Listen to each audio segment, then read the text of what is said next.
पंतप्रधान मोदी उद्या नवा महाविक्रम आपल्या नावावर करणार. सर्वाधिक काळ पंतप्रधान राहण्याचा 4397 दिवसांचा विक्रम मोडीत करणार. पंडित जवाहरलाल नेहरूंनाही मागे टाकलं. मोदींनी नेहरूंच्या कार्यकाळाचा विक्रम मोडला, पण कामाचा नाही. मोदींनी 12 वर्षात काय केलं ते पत्रकार परिषदेत येऊन सांगावं. पंतप्रधान मोदींच्या 12 वर्षांच्या कार्यकाळाचा संजय राऊतांची पंतप्रधानांच्या 12 वर्षांच्या कार्यकाळावर टीका. पंतप्रधान यापुढे देखील पंतप्रधान राहतील. यापुढे त्यांच्यासारखा कार्यकाळ पूर्ण करणारा कोणीही नसेल. मंत्री चंद्रशेखर बावनकुळे यांची प्रतिक्रिया.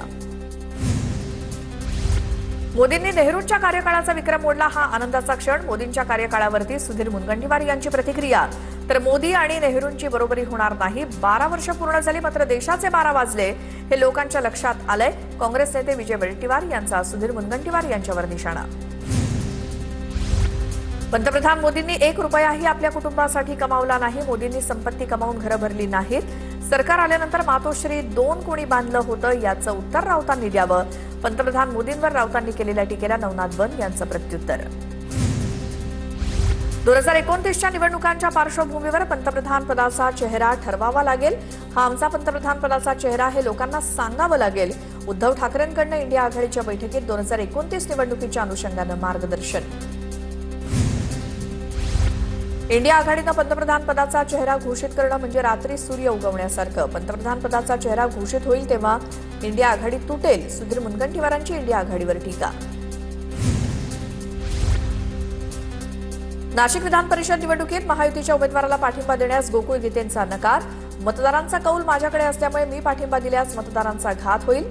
सामंत आणि महाजन यांच्या भेटीनंतर गोकुळ गीते यांची प्रतिक्रिया. नाशिकमध्ये भाजप बंडखोर प्रसाद हिरेंची निवडणुकीतनं माघार. गिरीश महाजन आणि उदय सामंत यांच्या मनधरणीला यश. गोकुळ गीतेंचा मात्र अद्याप पाठिंबा नाहीच.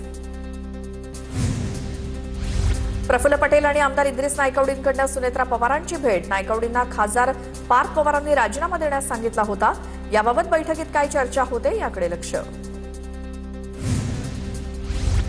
नाशिकच्या येवल्यात ठिकठिकाणी भुजबळांच्या नाराज कार्यकर्त्यांचे बॅनर. राज्यसभेची उमेदवारी राजेंद्र जैन यांना देण्यात आल्यामुळे साहेब निर्णय घ्या अशा आशयाचे नाराज कार्यकर्त्यांकडनं बॅनर लावण्यात आले. राजेंद्र जैन यांच्याकडनं उपमुख्यमंत्री सुनेत्रा पवारांची सदिच्छा भेट. राजेंद्र जैन यांच्याकडनं काल राज्यसभेसाठी उमेदवारी अर्ज दाखल. देशात 50 ते 60 वर्ष राजकारणात काँग्रेसची मक्तेदारी होती. राजकारणातले हे साधू अंगाला भस्म लावून बसले होते का? संजय राऊतांच्या घोडेबाजारांच्या आरोपावरती सदाभाऊ खोत यांची टीका.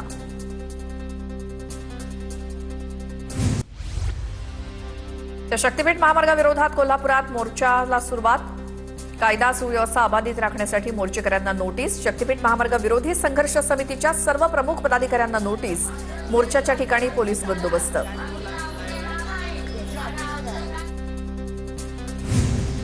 पोलीस बंदोबस्त ठेवायला आम्ही आतंकवादी आहोत का? सरकार आमच्यावरती दडपशाही करताय. राजू शेट्टींची राज्य सरकारवर टीका. शक्तीपीठ महामार्गाविरोधात कोल्हापुरात मोर्चा.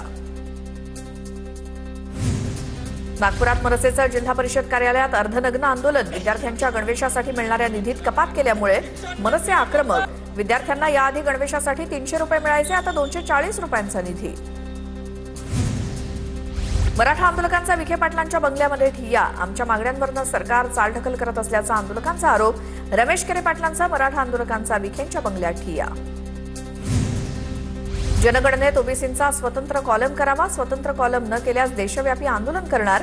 विजय वडेट्टीवारांचा सरकारला इशारा. राज्यसभेसाठी नवनीत राणा राष्ट्रवादीत प्रवेश करण्याच्या अटींच्या चर्चेनंतर राणांची पोस्ट. मी भाजपची प्रामाणिक निष्ठावान कार्यकर्ता आहे. पदासाठी विचारधारा बदलणार नाही. मी सदैव भाजपचं कार्य प्रामाणिकपणे करत राहणार. नवनीत राणांची पोस्ट. मार्मिकमधनं राहुल गांधींवरती स्तुतीसुमनं उधळलेत, मात्र महाराष्ट्रातील काँग्रेस नेत्यांवरती टीका. स्तंभलेखक विकास झाडेंकडनं महाराष्ट्र काँग्रेसवर टीका. ठाकरे सेना आणि महाराष्ट्र काँग्रेसमध्ये वादाची शक्यता.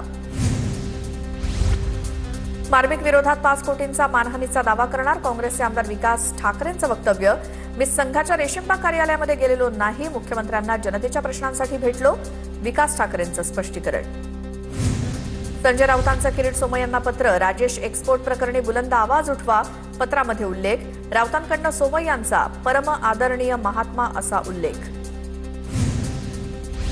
माझ्या मतदारसंघात अनेक विकास कामं केली, मंत्रिपद येईल किंवा जाईल याची चिंता केली नाही. प्रदेशाध्यक्ष असताना अवघड जागा जिंकल्या. भाजपचे नेते सुधीर मुनगंटीवार यांची प्रतिक्रिया. रायगड विधान परिषदेचे नवनिर्वाचित आमदार अनिकेत तटकरेंकडून अजितदादांच्या स्मृतीस्थळाचं दर्शन. विधान परिषदेवरती दुसऱ्यांदा झालेला विजय अजितदादांना समर्पित. अनिकेत तटकरेंची प्रतिक्रिया. अकोला शासकीय रुग्णालयातील अधिकाऱ्यांना बच्चू कडूंनी झापलं. रुग्णांच्या गैरसोयीवरनं बच्चू कडूंनी अधिकाऱ्यांना सुनावलं. 2 दिवसांपूर्वी रुग्ण पतीला पाठीवरून नेल्याचा महिलेचा व्हिडिओ व्हायरल झाला होता. राष्ट्रवादीचे माजी महापौर दत्ता धनकवडे आणि त्यांच्या कुटुंबाचं नाव मतदार यादीतनं गायब. बीएलओने माहिती दिल्यानंतर जिल्हाधिकाऱ्यांकडे तक्रार. एसआयआर प्रक्रियेत नाव हटवल्याचा दत्ता धनकवडे यांचा आरोप. विधान परिषद निवडणुकीत मतफुटी टाळण्यासाठी भाजपची खबरदारी. नागपुरातील भाजपचे नगरसेवक उद्यापासून गोवा दौऱ्यावर. 3 दिवस गोव्यात मुक्कामी राहिल्यानंतर मुंबईत येणार. 15 जूनपासून प्रशिक्षण वर्गाला सुरुवात होणार. नगरसेवक स्वतःचे पैसे गोळा करून प्रशिक्षणाला जात आहेत. नागपूरमधील भाजपच्या नगरसेवकांच्या गोवा दौऱ्यावरती जाण्याच्या शक्यतेवरती चंद्रशेखर बावनकुळेंची प्रतिक्रिया. नागपुरात काँग्रेसमध्ये गटबाजी, बावनकुळेंची काँग्रेसवर टीका. श्रीरामपुरात शिंदेंच्या युवा सेनेच्या पदाधिकाऱ्यावर जीवघेणा हल्ल्याचा प्रयत्न. दुचाकीवरून आलेल्या हल्लेखोरांकडून प्रशांत कहाणेंच्या 4 चाकीवरती गोळीबार. वाळू व्यवसायातील टोळी युद्धातून गोळीबार झाल्याचा संशय. श्रीरामपूर शहर पोलीस ठाण्यात गुन्हा दाखल. जम्मू काश्मीरच्या झोजिला बोगद्याचा नितीन गडकरींच्या हस्ते ब्रेक थ्रू ब्लास्ट. झोजिला बोगदा जगातील सर्वात उंच आणि सर्वात लांब द्विमार्गी बोगदा. फेब्रुवारी 2028 पर्यंत या बोगद्याचं काम पूर्ण होणार. केंद्र सरकारकडून प्रधानमंत्री उज्ज्वला योजनेच्या नियमात मोठे बदल. सिलेंडर रिफिलिंगची संख्या वार्षिक 9 वरून 4 वर. लाभार्थ्यांना केवळ 4 सिलेंडरवरती अनुदान मिळणार. बोंधू खरात प्रकरणात अश्लील व्हिडिओ प्रसारावरती सायबर सेलची कारवाई. सोशल मीडियावरील खाती तसंच 74 टेलिग्राम ग्रुपवरती कारवाई. खरातबाबत 406 आक्षेपार्ह पोस्ट, व्हिडिओ आणि फोटो हटवले. अश्लील व्हिडिओ अवघ्या 20 रुपयात विकल्याचं तपासात उघड. नसरापूर अत्याचार प्रकरणात फॉरेन्सिक सायन्स लॅबोरेटरीच्या 2 तज्ज्ञांची साक्ष नोंदवण्यात आली. सीसीटीव्ही कॅमेऱ्यात कैद झालेला आरोपी भीमराव कांबळेच होता हे तज्ज्ञांनी न्यायालयासमोर सिद्ध केलं. पुण्याच्या हावलीमध्ये जिल्हाधिकाऱ्यांच्या बोगस सहीनं 24 एकर जमीन एने केल्याचा प्रकार. तलाठ्याच्या दक्षतेमुळे प्रकार उघडकीस. जिल्हाधिकारी जितेंद्र डुडी यांचे गुन्हा दाखल करण्याचे आदेश. पुण्यातील रेव पार्टी प्रकरणानंतर पुणे पोलीस आणि राज्य शुल्क विभागात बैठक. जिल्ह्यातील अवैध रेव पार्ट्यांवरती निर्बंध आणण्याबाबत चर्चा. बीडच्या परळीमध्ये गर्भात बाळाचा मृत्यू प्रकरणातील जिल्हा शल्य चिकित्सक समितीचा आज अहवाल प्राप्त होणार. डॉक्टरांच्या हलगर्जीपणामुळे गर्भामध्ये बाळाचा मृत्यू झाल्याचा आरोप. नागपूर शहरात 278 धोकादायक इमारतींमुळे नागरिकांच्या सुरक्षेचा प्रश्न ऐरणीवर. पावसाळा जवळ आल्यामुळे शहरातील जीर्ण आणि धोकादायक इमारतींचा प्रश्न गंभीर. नागपूर शहरातील कॉन्क्रीट रस्त्यांसंदर्भात आलेल्या तक्रारी दूर करण्यास टाळाटाळ केल्यामुळे नागपूर खंडपीठानं पालिकेला फटकारलं. येत्या 11 जूनपर्यंत प्रतिज्ञापत्र सादर करण्याचे निर्देश. छत्रपती संभाजीनगरमधील जिल्हा बँक निवडणुकीतील उमेदवारी अर्जावरील आक्षेपांची सुनावणी पूर्ण. आज पात्र आणि अपात्र उमेदवारांची अंतिम यादी जाहीर होणार. निकालाकडे जिल्ह्याच्या राजकीय आणि सहकार क्षेत्राचं लक्ष.